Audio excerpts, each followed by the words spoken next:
ব্যবসা বাণিজ্যের বিশ্লেষণ নিয়ে ডিবিসি নিউজের নিয়মিত আয়োজন তালিকাতায় স্বাগত জানাচ্ছি। আপনাদের সাথে আছি আমি রিফাত ইসলামা। চাহিদার তুলনায় যোগান কম থাকায় ক্রমে বেড়েই চলছে ডলারের দাম। আর এই চাহিদা পূরণে ব্যাংকগুলো ঘোষিত 120 টাকার চেয়ে 8 থেকে 9 টাকা বেশি দরে রেমিটেন্স কিনছে, যার প্রভাব পড়েছে খোলা বাজারেও।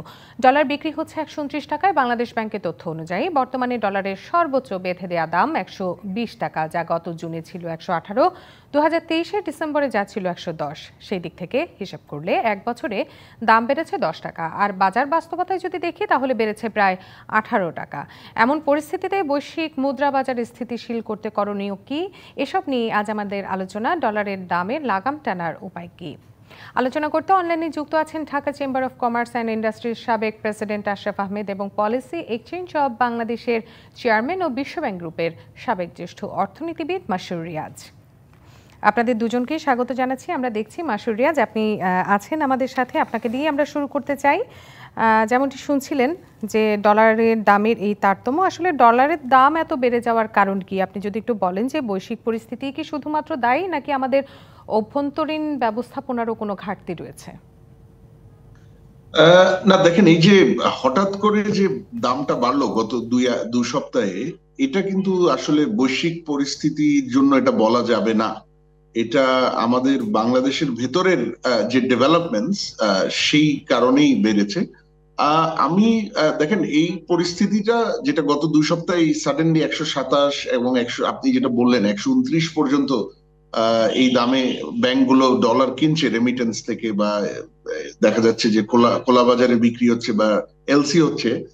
এটা একটু আনফরচুনেট এবং আনএক্সপেক্টেড, কারণ প্রায় গত 6-7 মাস ধরে কিন্তু ডলার প্রাইস বেশ স্টেবল ছিল। এবং সেটা বিশেষ করে আমি বলবো জুলাই অগাস্টে আমাদের যে ব্যাপক গণ অভ্যুত্থান, তার পরিপ্রেক্ষিতে যে ব্যাপক পলিটিক্যাল চেঞ্জেস, ইভেন ওরকম একটা টালমাটাল সময়েও কিন্তু ডলার প্রাইসটা বেশ স্টেবল ছিল। এবং আমি বলবো যে বাংলাদেশ ব্যাংকের নতুন নেতৃত্ব, তারা অগাস্ট মাস থেকে শুরু করে বেশ কিছু ভালো আরো জোরালো পদক্ষেপ নিয়েছিল, যার ফলে শুধু ডলারের প্রাইসটাই স্টেবল ছিল তা না, ডলার রিজার্ভের যে ক্রমাগত পতন হচ্ছিল, সেই পতনের ধারাটাকেও কিন্তু রোধ করা গেছে। তো সেই সার্বিক দিক চিন্তা করে এই হঠাৎ করে যে প্রায় 6-7 টাকা 8 টাকা বেড়ে গেল, এটা কিন্তু একেবারেই অনাকাঙ্ক্ষিত। এখন কেন বেড়েছে সেখানেই সলিউশনটা হয়তো আছে। বাড়ার কয়েকটা কারণ। একটা হলো সাডেনলি ডলারের চাহিদাটা বেড়ে গেছে দুটা পলিসি ডিসিশনের কারণে সরকার, কেন্দ্রীয় ব্যাংকে। একটা হলো আইএমএফ এর যে বেঁধে দেওয়া ডলার রিজার্ভ, যে মিনিমাম ফ্লোরটা আছে, যে মিনিমাম লেভেলটা আইএমএফ এই ডিসেম্বরের মধ্যে যেটা অর্জন করতে বলেছে, বাংলাদেশ ব্যাংক সেইটা অর্জন করার জন্য, কারণ এটার সাথে আবার আইএমএফ এর থেকে যে টাকা আসবে নেক্সট ট্রাঞ্চ, সেটা জড়িত ওতপ্রোতভাবে। সুতরাং সেই আইএমএফ এর শর্তটা মানতে গিয়ে বাংলাদেশ ব্যাংক কিন্তু প্রচুর ডলার কিনেছে গত কয়েক সপ্তাহে। এই ডলার কেনার কারণে ডলার ডিমান্ডে একটা বড় প্রেসার পড়েছে, নাম্বার ওয়ান। নাম্বার টু, এই ডিমান্ডটা আরো একটা কারণে বেড়েছে, এবং আরো একটা সিদ্ধান্তের কারণে বাংলাদেশ ব্যাংকের। সেটা হলো যে ব্যাংকগুলোর আপনার অনিষ্পন্ন এলসি পেমেন্টস ছিল। বাংলাদেশ ব্যাংক একটা ডেট বেঁধে দিয়েছে ডিসেম্বরের 31 তারিখের মধ্যে, সেই সবগুলো ব্যাংককে বলেছে তাদের যে এলসি পেমেন্টস ডিউ আছে ডিসেম্বরের 31 তারিখের মধ্যেই যাতে সেই পেমেন্টস গুলো করে, যার ফলে প্রচুর ব্যাংক তারাও রাশ করেছে ডলার কেনার জন্য এই এলসি পেমেন্টস গুলো ডিসেম্বরের 31 তারিখের মধ্যে নিষ্পন্ন করার জন্য। তো এটা হয়তো বাংলাদেশ ব্যাংকের ইন্টেন্টটা ভালো, তারা হয়তো চেয়েছে যে বিভিন্ন জায়গায় বাংলাদেশের একটা গত 2 বছরে অনেক জায়গায় আমাদের পেমেন্টস ডিউ হয়ে যাওয়ায় আমাদের একটু রেপুটেশনাল এবং ক্রেডিট রেপুটেশন দুই জায়গাতেই একটু আমাদের ক্ষতি হচ্ছিল, সেটাকে হয়তো ঠিক করার জন্য এই জিনিসটা করেছে। কিন্তু দুটা জায়গাতেই একটু অন্যভাবে আসলে করা যেত। প্রথমটা আমি বলবো যে আইএমএফ এর যে শর্ত, যে ফ্লোর, ডলার রিজার্ভের ফ্লোর একটা মিনিমাম লেভেলে নিতে হবে বা সুনির্দিষ্ট লেভেলে, সেখানে বোধহয় আইএমএফ এর সাথে একটু আলোচনা করা দরকার ছিল। যে জাস্ট এই গণ অভ্যুত্থান পরবর্তী নতুন সরকার, অন্তর্বর্তীকালীন সরকার, একটু স্টেবিলিটি ধীরে ধীরে আসছে, বাংলাদেশ ব্যাংক তার সাধ্যমতো চেষ্টা করছে, ঠিক এই সময়ই ফ্লোরটাকে বাড়ানোর প্রেশারটা না নিয়ে আমার মনে হয় কয়েক মাসের একটা স্ট্যাগার টাইম, আরেকটু লম্বা সময় আইএমএফ থেকে চেয়ে নেওয়া, নেগোশিয়েট করে নেওয়া উচিত ছিল। আর আরেকটা হলো ডলার ইনক্রিজ আমরা যদি আমরা দেখতে বাড়াতেই হয়, পাচ্ছি সেটা বাংলাদেশ মাসুদ ব্যাংক রিয়াজ, না আমরা দেখতে কিনে। পাচ্ছি জনাব আশরাফ কিন্তু এর মধ্যে আমাদের সঙ্গে যুক্ত হয়েছেন। জনাব আশরাফ, আপনার কাছে একটু এই বিষয়টি নিয়ে আমি জানতে চাবো। আপনি শুনছিলেন যে মাসুদ রিয়াজ বলছিলেন এবং আইএমএফ এর একটি চাপ রয়েছে, এরকম একটি কথা আমরা শুনেছি। আসলে ডলারের দাম বৃদ্ধির পেছনে কারণটা কি, আপনার কি মনে হয়? দেখুন, ধন্যবাদ আপনাকে। দেখুন, মাসুর যেটা বলছিলেন যে একটা হচ্ছে পলিসি ডিসিশনের বেশ কিছু ব্যাপার আছে, যে আমরা বাংলাদেশ ব্যাংক থেকে, যেমন আমরা ডলার মার্কেট থেকে বাংলাদেশ ব্যাংক অনেকখানি কিনে নিয়েছে, প্লাস বাংলাদেশ ব্যাংক নতুন করে ব্যাংকগুলোকে যখন প্রয়োজন পড়ছে তখন মার্কেটে ডলার দিচ্ছে না, যার ফলে ইন্ডিভিজুয়াল ব্যাংকগুলোকে যখন আপনার তার এলসি সেটেলমেন্ট করতে হচ্ছে, তার পক্ষে কিন্তু যে কোনো অবস্থাতেই হোক কেনা কিনতেই হবে। এবং এই কারণেই কিন্তু আমরা যেটা দেখছি যে স্পাইক হচ্ছে। বাট এখানে আরো কতগুলো ফ্যাক্টর আমি যেটা একটু হাইলাইট করতে চাই। দেখুন, 127 টাকা দিয়ে যদি ডলার কিনতে হয়, তার মানে হচ্ছে আপনি যে এক্সপোর্টারকে, যাকে আপনি 119 টাকা দিচ্ছেন, তার প্রায় 6% রেভিনিউ কমিয়ে দিচ্ছেন এবং গ্রস রেভিনিউ কমিয়ে দিচ্ছেন, এবং এই যে 6% রেভিনিউ যেটা কমাচ্ছেন, এটা কিন্তু তার নেট প্রফিটের থেকে বেশি। সো আমরা মনে করি যে ফ্রম আ কর্পোরেট পার্সপেক্টিভ, আপনার এই যে আমরা এখন যে একটা রেস্ট্রিক্টেড মার্কেট আছে, যেখানে আমরা ইন্ডিভিজুয়াল এক্সপোর্টাররা আমাদের আমাদের ডলার বিক্রি করতে পারছি না সর্বোচ্চ দামে, এই রেস্ট্রিকশনটা কিন্তু একটা বড় ধরনের কর্পোরেট লসের সিনারিও ক্রিয়েট করছে। এটা হচ্ছে ইম্প্যাক্ট। সেকেন্ডারি ইস্যু হচ্ছে, দেখুন এটা কেন হচ্ছে, তার কারণটা হচ্ছে, আমরা একটা সময় দেখা যেত যে এক্সপোর্টাররা তাদের প্রয়োজন মতো যে কোনো ব্যাংকে তাদের ডলারটা বিক্রি করতে পারতেন। এখন যেটা হয়েছে যে এই জিনিসটা কিন্তু গত 2-3 বছর ধরেই খুবই রেস্ট্রিক্টেড, এবং একটা পর্যায়ে এটা রীতিমতো বন্ধ হয়ে গিয়েছিল। আমরা যেটা মনে করি যে, দেখুন, এই ধরনের ডলার রেস্ট্রিকশন মেকানিজম, যে মার্কেট মেকানিজমকে কাজ করতে না দেওয়াটা আসলে আমাদের জন্য লং টার্মে খুবই ক্ষতিকর। সেই ক্ষেত্রে যদি সেন্ট্রাল ব্যাংক, আপনার সেন্ট্রাল ব্যাংকে যদি অন্যভাবে বলি, যে মাসুদ যেটা বলছিলেন, যে দেখুন, যে আইএমএফ এর একটা চাপ আছে একটা টার্গেট রিজার্ভ তৈরি করার জন্য, সেটা করার জন্য আসলে যে ফান্ডামেন্টাল কাজগুলো, যে আপনাকে এক্সপোর্ট বাড়াতে হবে, এক্সপোর্ট প্রোডাক্টিভিটি বাড়াতে হবে, এই জিনিসগুলো না করে আমরা খামাখা যদি একটা মার্কেট মেকানিজমকে আরো চাপিয়ে যদি আরো ইমপারফেক্ট করি, সেটা তো আমাদের জন্য লং টার্মে ক্ষতির কারণ হবে। জি, রপ্তানি বিষয়টিতে আমরা আবারও আসবো, কিন্তু মাসুদ রিয়াজ, আপনার কাছে এই বিষয়ে একটু জানতে চাচ্ছি যে মুদ্রা পাচার বা বৈদেশিক ঋণের উপর আমাদের একটি নির্ভরশীলতা রয়েছে, আমরা সেটা সবাই জানি। এই পরিস্থিতির জন্য কি এই অবস্থাগুলো দায়ী নয়?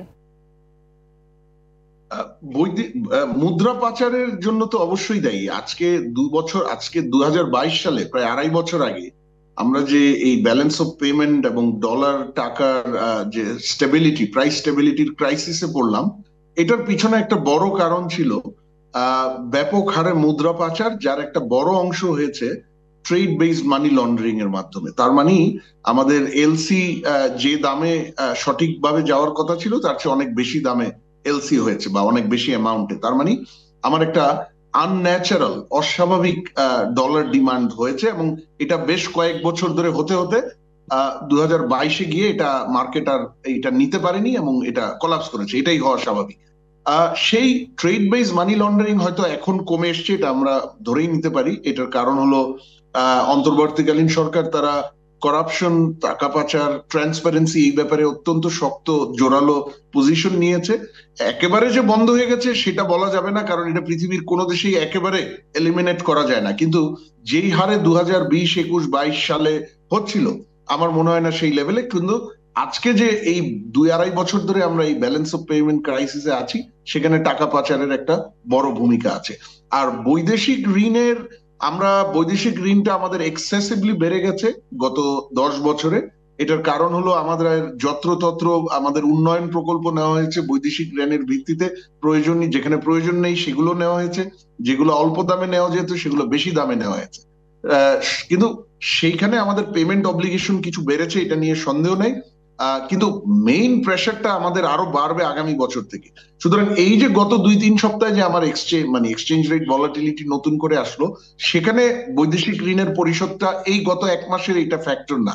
গত 1 মাসে আশরাফ ভাইও যেটা বলছিলেন, এটা আসলে ওই বাংলাদেশ ব্যাংক প্রচুর ডলার কিনছে, যার ফলে ডিমান্ড বেড়ে গেছে, আর অগাস্ট মাস থেকেই বাংলাদেশ ব্যাংক একটা নীতি ফলো করছে, যেটা আমি মোটামুটি ভাবে সমর্থন করি, যে তারা অপ্রয়োজনে রিজার্ভ থেকে বিক্রি করছিল না, রাদার তারা ইন্টার ব্যাংক মার্কেটকে ইন্টার ব্যাংক এক্সচেঞ্জকে এনকারেজ করছিল।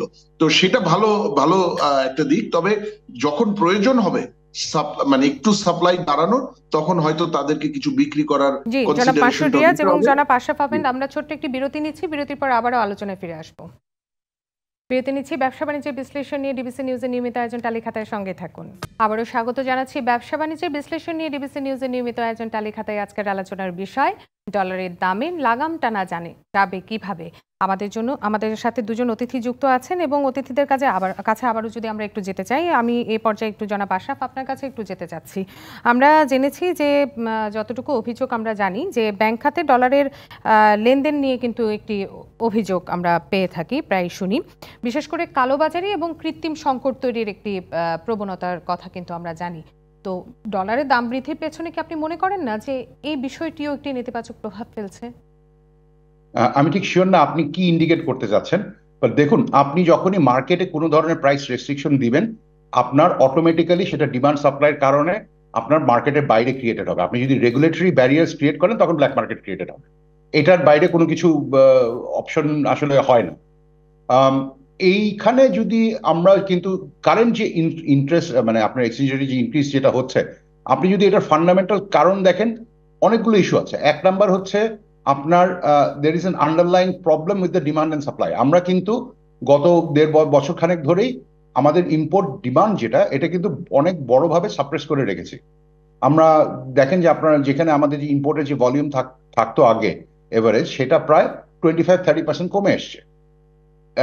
এই মুহূর্তে যেটা হচ্ছে, সামনে যেহেতু রমজান আসছে, আমরা একটা বড় ধরনের ইম্পোর্টের ইনক্রিজ আবার শুরু হচ্ছে, বিকজ আমাদের দেশে খাদ্যপণ্যের চাহিদা কিন্তু রমজান মাসে পিক করে এবং অনেক সিগনিফিকেন্টলি বেড়ে যায়।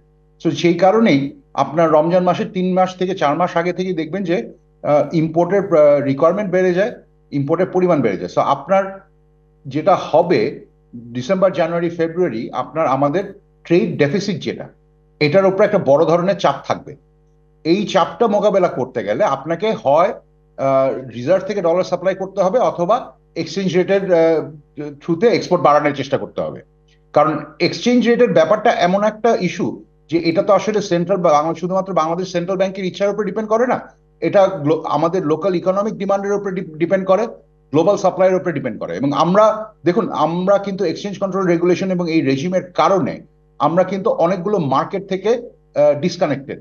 ব্যাপারটা এমন না যে টাকার ইন্টারেস্ট রেটের সাথে বাড়ালে কমালে আপনি বাইরে থেকে ডলার ইনফ্লো এবং আউটফ্লো পাবেন। ক্যাপিটাল অ্যাকাউন্টে কিন্তু আমাদের কনভার্টেবিলিটি নাই, সো ওই জিনিসগুলো হয় না।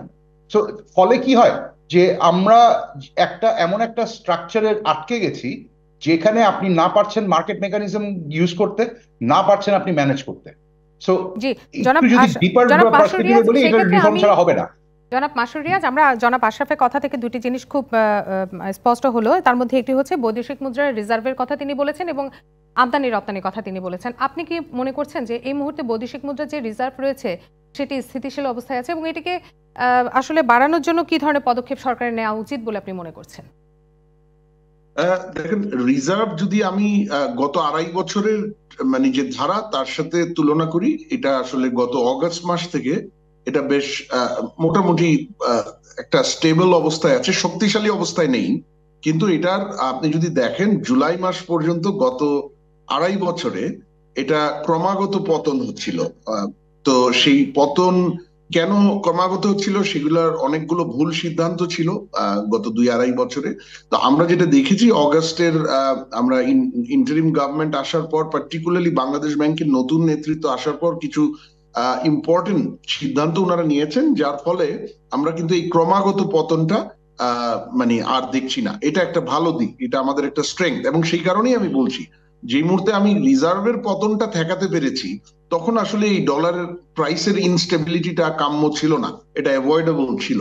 তো এখন এই পতন ঠেকিয়েছি, কিন্তু আসলে আমরা এখনো এই রিজার্ভটাকে একটা শক্তিশালী ধারায় নিতে পারি। সেক্ষেত্রে আমরা কি ডলারের উপরে সেক্ষেত্রে আমরা কি ডলারের উপর থেকে ডলারের উপর নির্ভরশীলতাটা কমাতে পারি না? অর্থাৎ বিকল্প কোনো মুদ্রার কথা চিন্তা করা কি এই মুহূর্তে সম্ভব এটা কিনা? আসলে প্র্যাকটিক্যাল না। পৃথিবীর ট্রেড অ্যারেঞ্জমেন্ট এখনো অলমোস্ট এক্সক্লুসিভলি ডলার ডমিনেটেড বা ডলার নির্ভর। এবং আপনারা দেখেছেন যে গত 2-2.5 বছরে 2-3 বার উদ্যোগ নিয়েছিল, একবার রুপিতে ট্রেড হবে, একবার ইউয়ানে ট্রেড হবে। আমরা গ্লোবালি শুনেছিলাম যে ব্রিক্স এর নিজস্ব কারেন্সিতে ট্রেড হবে, এগুলো কোনোটাই হয়নি। এটার কারণটা হচ্ছে ওভারওয়েলমিংলি ইম্পোর্ট এক্সপোর্টের সাথে যারা জড়িত তাদের ডিমান্ড হচ্ছে, তাদের প্রেফার্ড কারেন্সি হচ্ছে ডলার পৃথিবী জুড়ে। সুতরাং খুব সহসাই ডলারের অল্টারনেটিভ কারেন্সি আসবে এটা চিন্তা করার কোনো কারণ নাই। সুতরাং হ্যাঁ, আমাদের কিছু ট্রেড ইউরোতে হচ্ছে, কিছু ট্রেড হয়তো অন্যান্য কারেন্সিতে হচ্ছে, কিন্তু আমাদের একটা জিনিস মাথায় রাখতে হবে, আমাদের তো ওইসব দেশে খুব বড় এক্সপোর্ট নাই। তো আমরা ধরেন রুপিজে যদি করতে চান, আমি যদি ইয়েনে করতে চাই, আমার তো খুব বড় এক্সপোর্ট নাই। আমার ইন্ডিয়াতে 2 বিলিয়নের নিচে আমার এক্সপোর্ট, আমার জাপানে এরকমই 1.5-2 বিলিয়ন ডলারের আশেপাশে এক্সপোর্ট। সুতরাং আমি সেই ইয়েনটা পে করবো কোত্থেকে, রুপিটা পে করবো কোত্থেকে, সেই ক্যাপাসিটিও জনাব কিন্তু মাসুর আমাদের নাই। রিয়াজ এবং জনাব আশরাফ, আপনাদের দুজনকেই ধন্যবাদ জানাচ্ছি। আপনারা এতক্ষণ আমাদের সঙ্গে আলোচনায় যুক্ত ছিলেন। আমাদের এখানেই আজকে শেষ করতে হচ্ছে। ব্যবসা বাণিজ্যের বিশ্লেষণ নিয়ে ডিবিসি নিউজের নিয়মিত আয়োজন তালিকাতে আজ এ পর্যন্তই। সঙ্গেই থাকুন।